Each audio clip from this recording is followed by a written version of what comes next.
এখন না খেয়ে মরার মতো উপক্রম, কোথায় কোনো খানা নাই, বাচ্চাগুলো না খেয়ে মরণাপন্ন, এরকম এক কথায় নিরুপায় হয়ে চুরি করছে। এইটা কি চুরি? অভাবী চুরি। ইসলাম বলেছে এই চোরদের হাত কাটার নির্দেশ ইসলামের মধ্যে নাই। আর একটা চোর হলো স্বভাবী চোর, তার কোনো অভাব নাই কিন্তু তারপরে চুরি করে। এই জন্য কি চোর? আমাদের বাংলাদেশের ভিতরে এমপি মন্ত্রীদের চুরি করে, সব তো অভাবী চোর। হ্যাঁ, কি চোর? স্বভাবী চোর। এই স্বভাবী চোর ইসলাম বলছে এদের হাত কেটে দাও।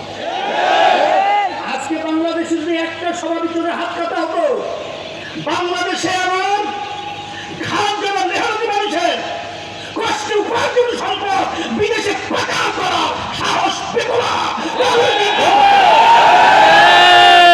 সেই হিসাবে এই স্বভাবিক চোরদের হাত কাটা দরকার আছে না নাই?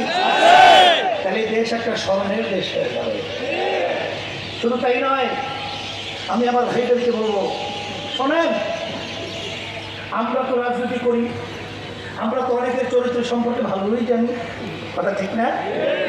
আসলে বলুন তো, আমাদেরকে বিভিন্ন সময় সুন্দর সুন্দর আলোচনা বক্তৃতার মাধ্যমে আমাদেরকে ধোঁকা দিয়ে বোকা বানিয়ে আমাদের মাথার উপরে নুন রেখে বড়ই খাওয়ার প্রক্রিয়াই মাত্র, আসলে আসলে কিছু না, কথা ঠিক না?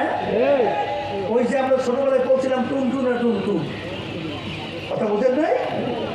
এইভাবে আমাদেরকে টুনটুনা টুন শব্দই শুনিয়েছে, বাস্তবে আমরা জনগণের কিছু পাই নাই। সেজন্যে এই স্মরণের দেশকে সুন্দরভাবে পরিচালনা করার জন্যে স্মরণের মানুষ লাগবে।